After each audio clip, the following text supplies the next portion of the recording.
is Almitra Stanley. I'm the gallery director here at Boston Sculptors. And tonight we are celebrating the opening of Andy Moerlein's show, Woodstone Poem. This is Andy. And also Donna Dodson's show, Amazons Among Us. And both going to give a short gallery talk. And Andy is going to start, so I'm going to give it over to him. Hi, I'm Andy Moerlein, and welcome to Wood, Stone, Poem. I love stones. I love wood. I love the evocation of words. What you're going to see here is a whole series of work based on those three concepts. I don't necessarily write my words. I create them, and they become part of what I make. I'm a grand materialist, and I like lots of different types of materials and things to get where I'm trying to go to say what I have to say. I've been blessed with wonderful friends. Tonight, we have two of my dear friends. Michael Levin is a bonsai expert, and he's made many of the trees here in the gallery. Made a tree. Oh, isn't that a crazy concept? I don't make trees, I kill trees. Michael cultivates trees.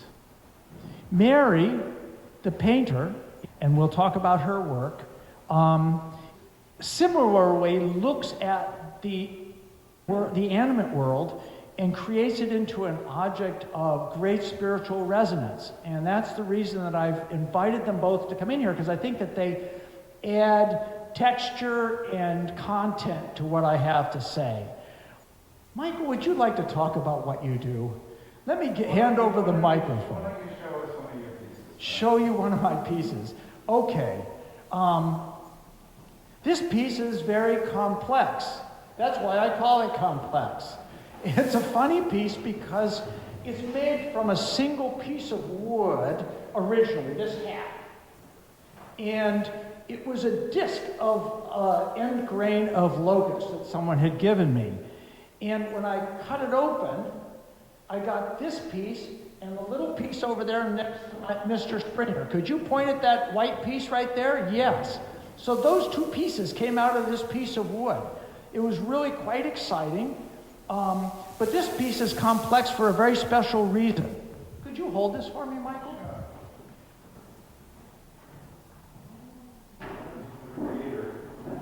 I'll flip it from the other side. So that's the other view. And in fact, I like that pose better. So we're going to leave it at that pose. Oh, yes. Let's talk about another piece. This piece is kind of the centerpiece of the show, and it's really just because it stands in the center, not because it's anything special. I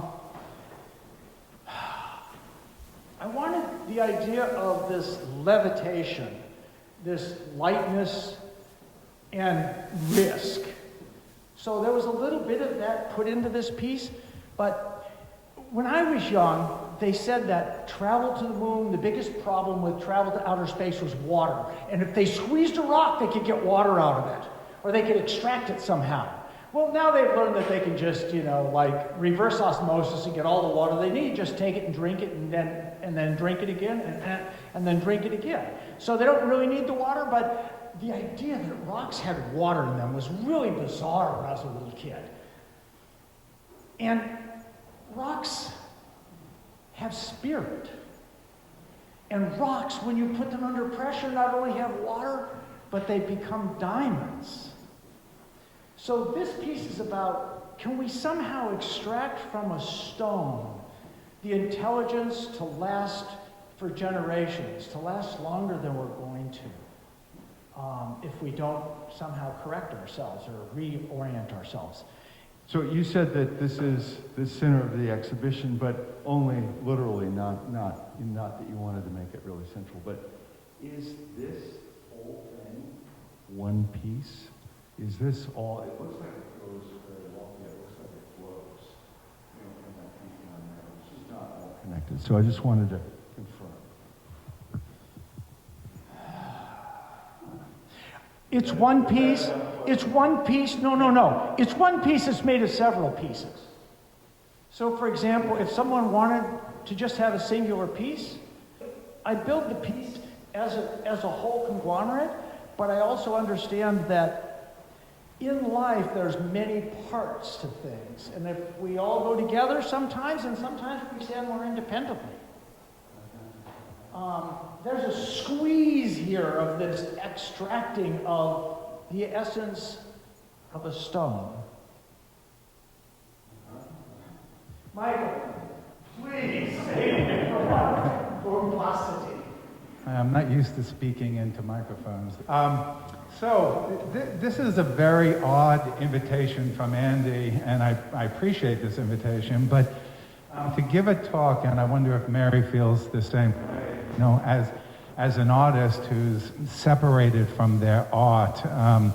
So giving a talk on bonsai, you know, outside of my bonsai nursery, I feel like I'm separated from, you know, what I've created. And my art is the nursery itself, isn't like an individual piece. I've created a place, an arboretum, and a park. But just like all of you who have, you know, amazing stories as to how you got to where you were, where you are, I think it's worth telling my story because it is kind of remarkable, not ever knowing what a bonsai tree was or never even seeing a bonsai tree. You know, you would think that I would come from some, you know, there would be some background or training that I would need. But I just woke up one day after being a counselor for emotionally disturbed kids, making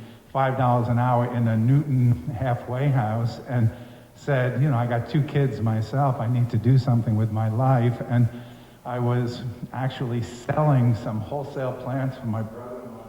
By the way, never work for your brother-in-law. And I wound up in New Hampshire, where there were like these little bonsai being sold at a farm stand, and it was like a lightning bolt. I said, not like a lightning bolt like I've seen the most beautiful thing in the world, but it was like, hey, I could sell these things. And I asked him wholesale trees and started going door to door to florist shops trying to sell them. And with my samples at the end of the day, I would peddle them in Harvard Square. And I was trying to avoid Benny the cop because all the other peddlers, as you will, you know, they all had sandwich boards and jewelry and all sorts of things that people would say, hey, here comes Benny, and they'd all be out of there, and I'd be stuck with my tatami mat filled with bonsai trees and my 6- and 8-year-old son and daughter, and we'd get busted every time. But from there, I had found out that there was a world of Japanese Americans in California, all of them old-timers who, you know, obviously were interned during World War II, and these were people who are the forefathers of American bonsai. And I hopped on a plane, and I just had this little mimeograph sheet of these names of these nurseries where Mr. Yamasaki, Mr. Ishii, and oh God, it was just these most wonderful people who would take me into their world, and none of their kids were interested in their work. That was the most remarkable thing. Now, you have to picture this. These were people in their 80s, in the 1980s, and here I was, this 30-year-old kid, you know, wanting to learn as much as I could, and they saw this, like, sincerity and love in me, but none of their kids were interested. Their kids were 40-year-old Stanford graduates who wanted to go into engineering, finance, banking.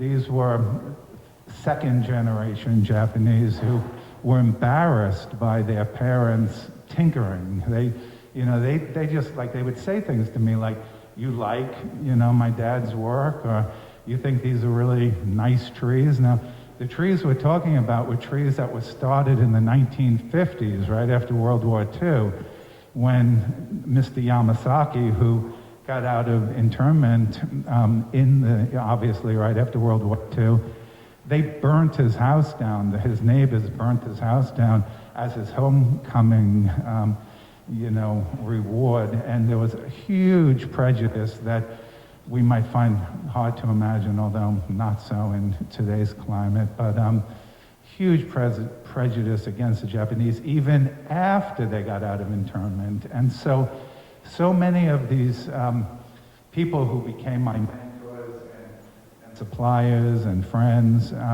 they started what is now the California Bonsai Society, and that was started in the 1950s. And they did this not because they were great bonsai artists. They did this because it was sort of a social connectivity. These are, just like getting together in a book club or getting together in a knitting club or reading club or any type of club that we might join today.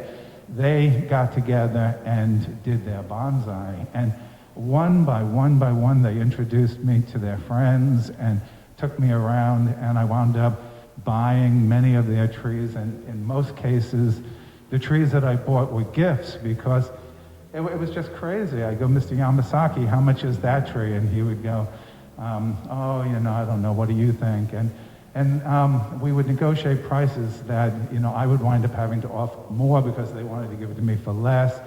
And the most colorful of all of these first-generation Japanese bonsai artists was Mrs. Hatanaka. Mrs. Hatanaka was one of the few women who was doing bonsai at that time. And to this day, there's very few women who do bonsai. And in Japan, it's mostly a man's hobby as well. But Mrs. Hatanaka was the greatest bonsai artist who's ever lived.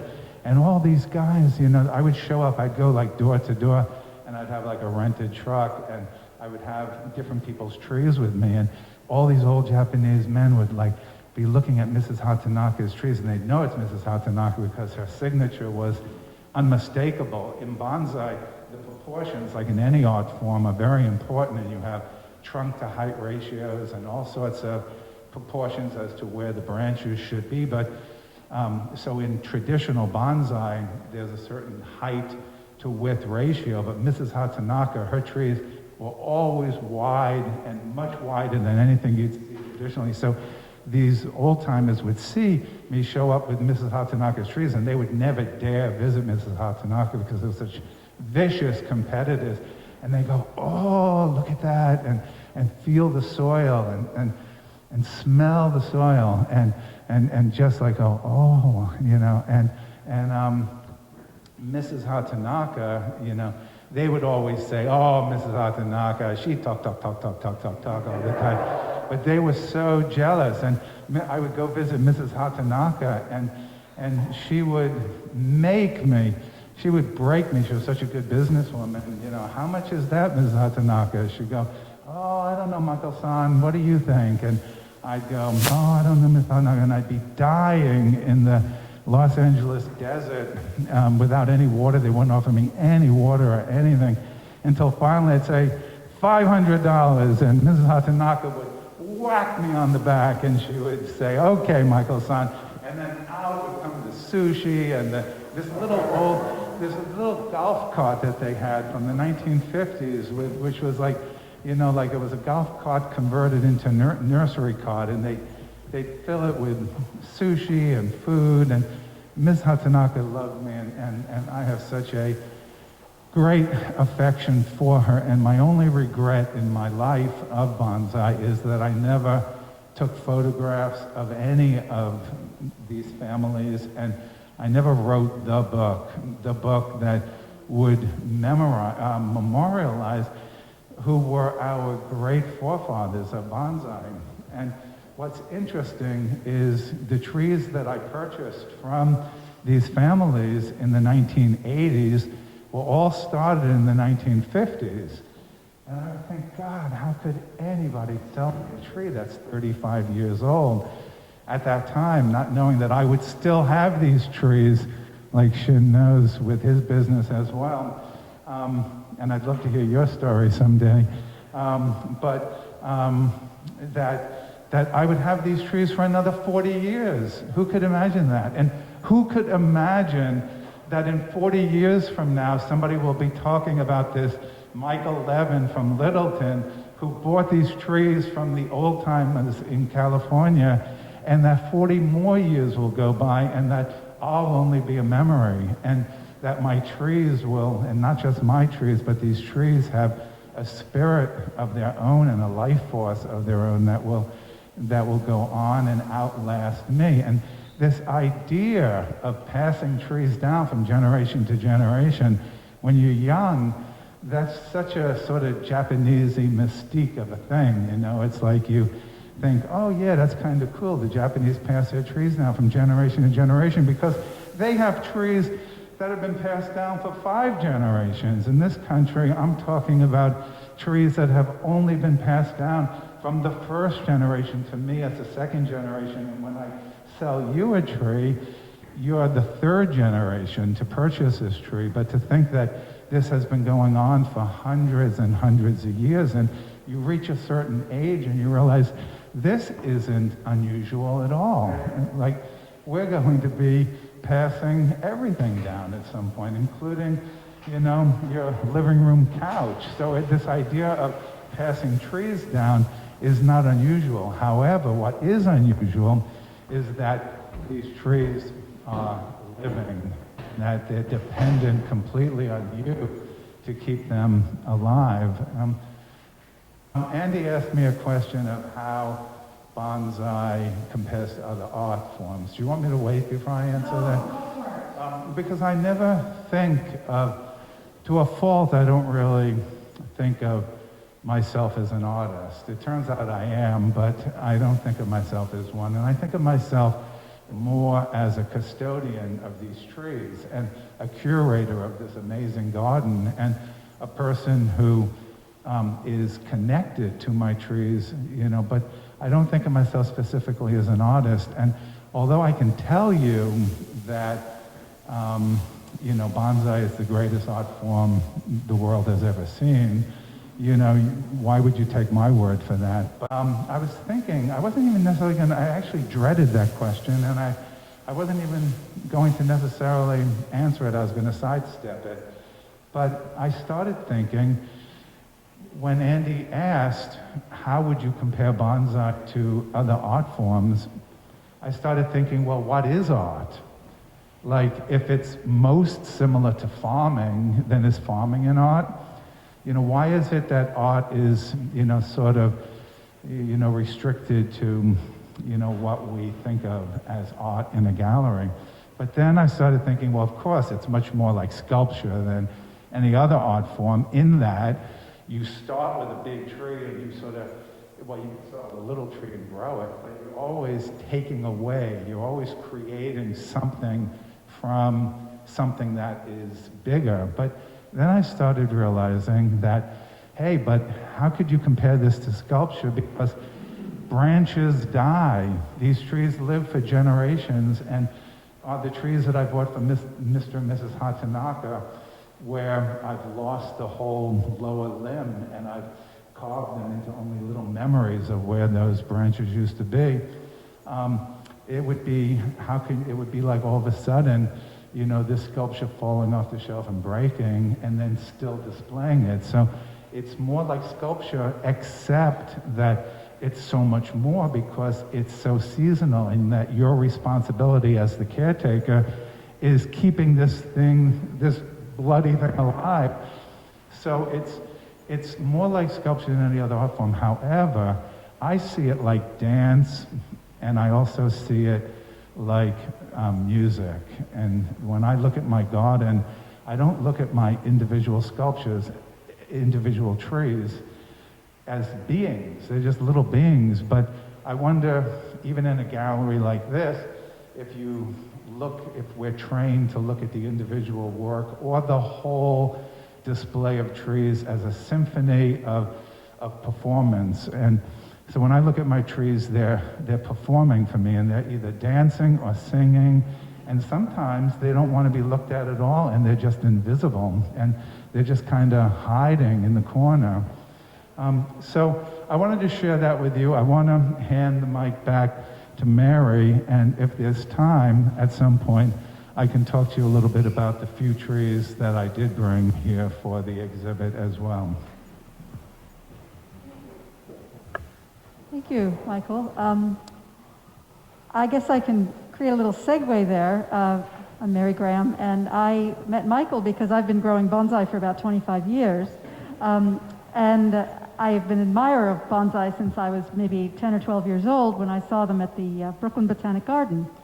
And of course, being in New York, I couldn't grow them myself, so it was all about books and photographs of bonsai. And then when I finally had a house and a garden of my own, I started to grow them. And I just love them. I don't know, I've been attracted to bonsai from a very early age and have grown them continuously.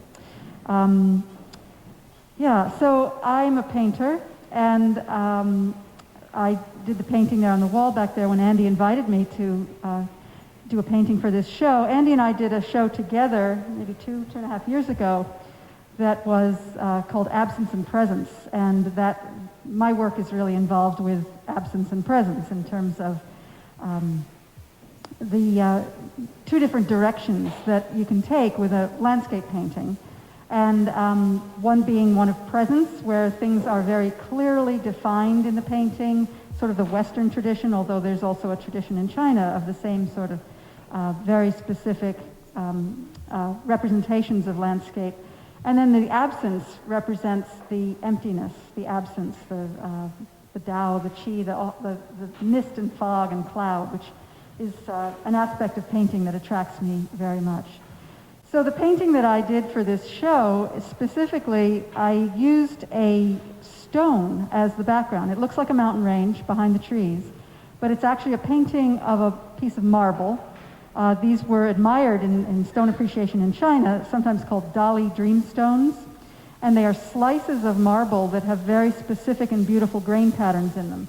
And they've been part of Chinese stone appreciation since way back, Tang Dynasty actually. And so I did some research. I saw them in China and was absolutely captivated by how they suggested mountain ranges with mist and fog, and they also are very evocative of Chinese ink paintings. So that was the inspiration for this particular painting. And then in the foreground, I live in New Hampshire. I hike. I love the mountains, particularly the higher elevations, and particularly the black spruce and firs and beautiful pines that live on the sides of the mountain slopes. And so that was a big inspiration for me in terms of bonsai as well.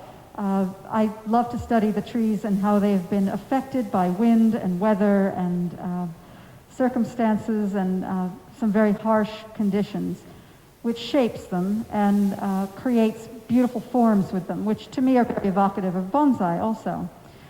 And I have a small bonsai collection, but I'm particularly attracted to the yamadori, which are the wild collected trees, and the what's known as the bunjin, which are there's a good example right behind Michael that he just worked on for me. That's a bunjin black pine, where it's a singular trunk which has a very beautiful line to it, much like some of Andy's sculptures, you might notice.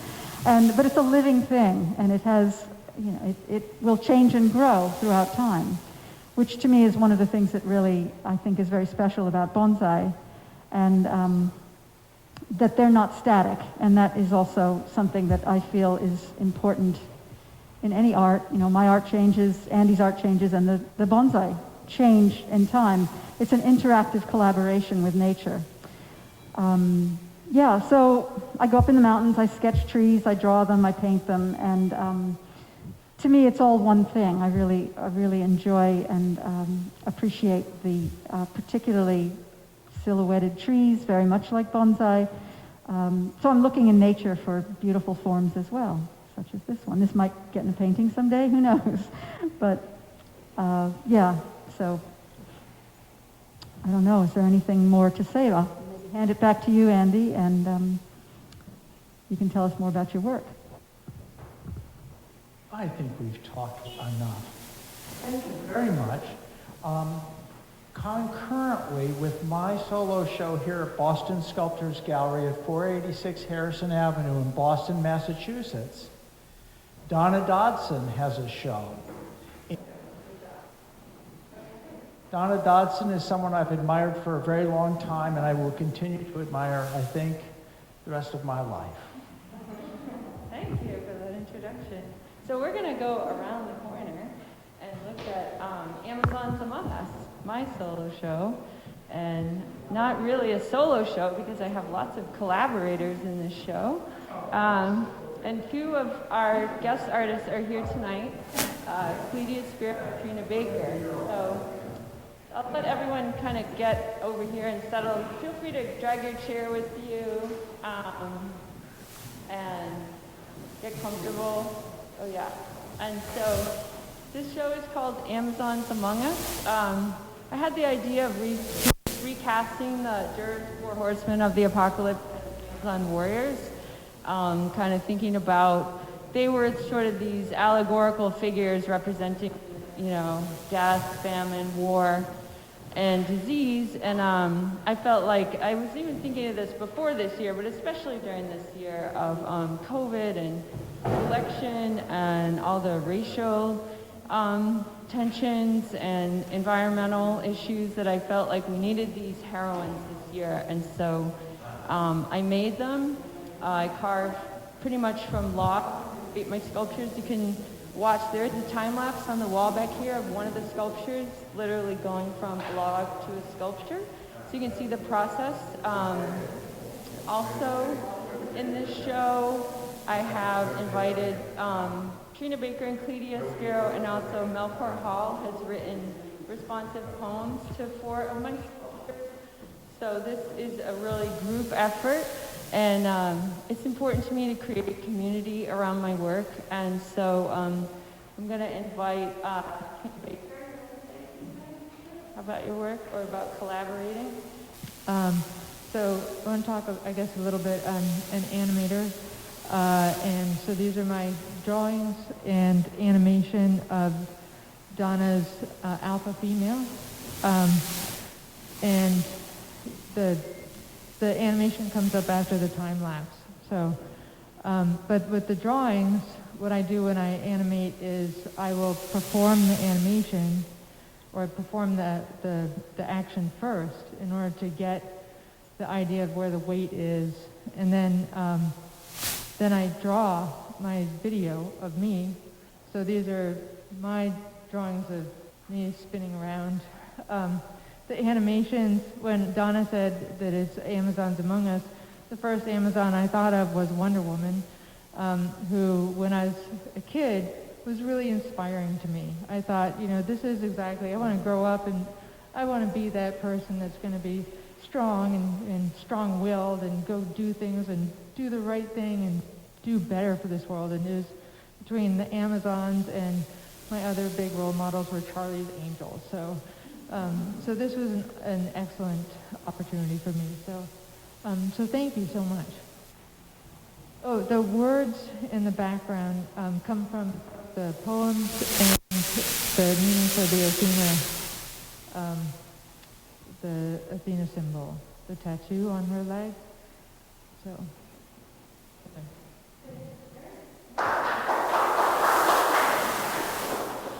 Thank you. Rita, do you want to talk about your work a little bit? Okay, great. Part of me wants to sit on my sculpture, so I think I will.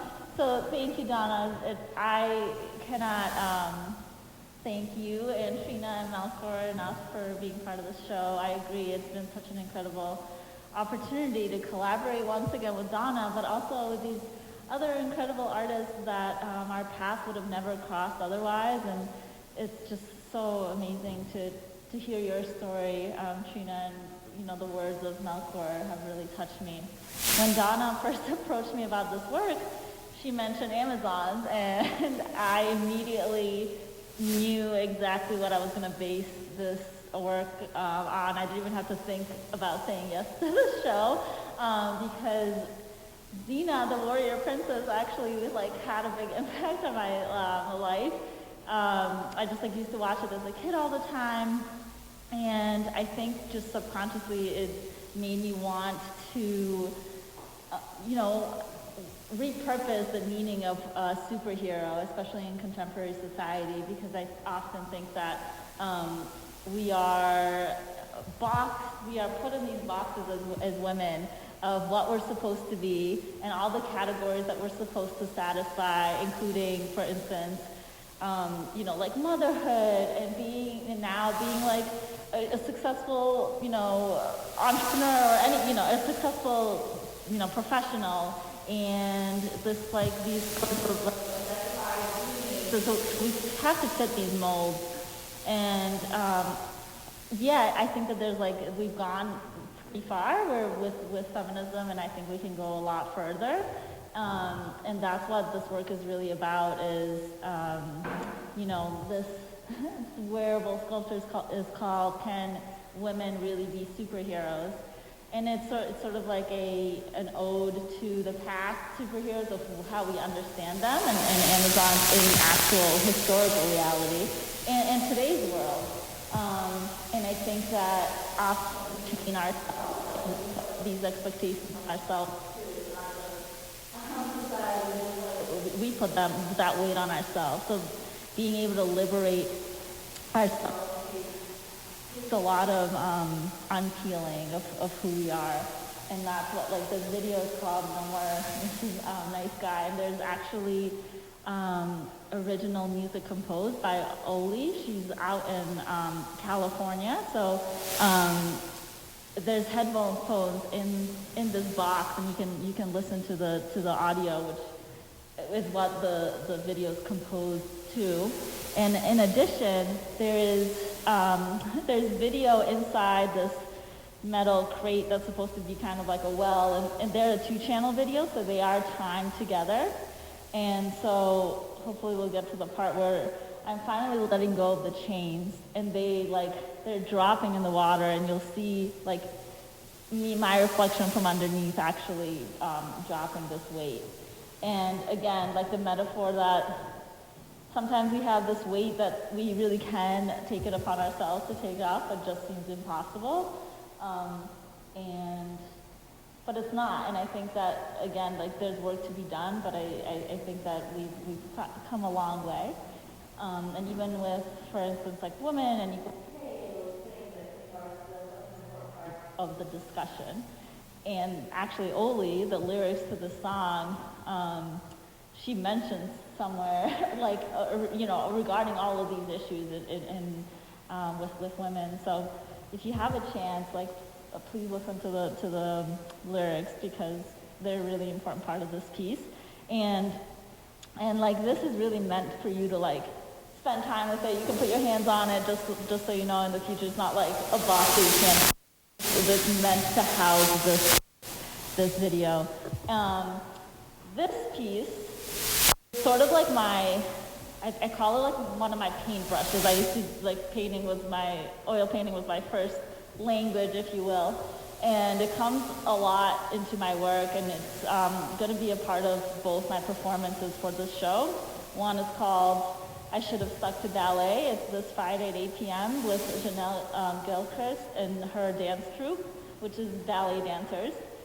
So you'll have to see, basically it will be dancing to this song, but also me trying to Olympic lift the ballet dancers.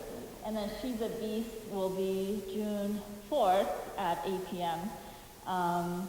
So yeah, but like this particular one coming up, I think is going to be a really important one that kind of ties everything together for all of our work, including the poetry of Melkor. Yeah, and I hope you guys can kind of immerse yourself in this, because the sound is, maybe we can turn it up a we have it on speakers as well. And that's it. Yeah, thank you, Donna, again, for having me part of the show. It's amazing to always... Thank you, sweetie, and thank you. Now, I think we'll just stop there, since we'll allow people to ask us questions, talk to each other, and just thank you so much for coming tonight to get a preview of what's at Boston Sculptors right now. Thanks.